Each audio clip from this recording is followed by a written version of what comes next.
Detik-detik perampokan toko emas di Talang Ubi Pali, warga pasar sempat tak menyadari. Aksi perampokan toko emas Fatehah di Pasar Impres Pendopo Talang Ubi Pali membuat heboh warga yang berada di kawasan tersebut. Terlihat jelas dari rekaman CCTV, 3 orang perampok dengan menggunakan helm dan menodongkan senjata api kepada pemilik toko meraup emas yang dipajang dalam etalase toko tersebut.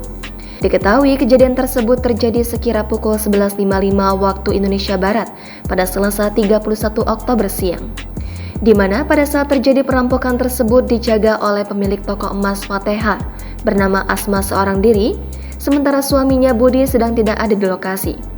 Dari pantauan di lapangan, banyak pengunjung dan pemilik toko sekitar tidak mengetahui kejadian tersebut karena kondisi sedang sepi.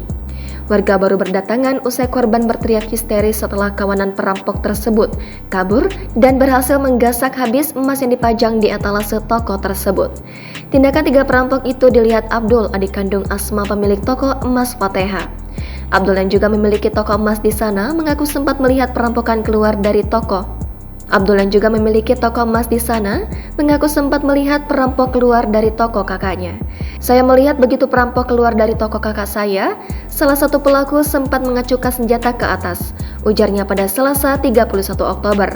Untuk kejadian awal dari perampokan tersebut, Abdul tidak mengetahui secara pasti karena sedang berada di dalam toko miliknya. Saya cuma melihat perampok keluar dari toko karena mendengar ada keributan saat kejadian suaminya Budi sedang sholat, ungkapnya. Usai membuat laporan di SPKT Polres Pali, Asma yang ditemani oleh suaminya tidak memberikan komentar apapun ketika hendak pulang usai membuat laporan polisi. Atas kejadian perampokan tersebut, kerugian yang dialami oleh Asma pemilik toko emas Fatehah mencapai 2 miliar rupiah.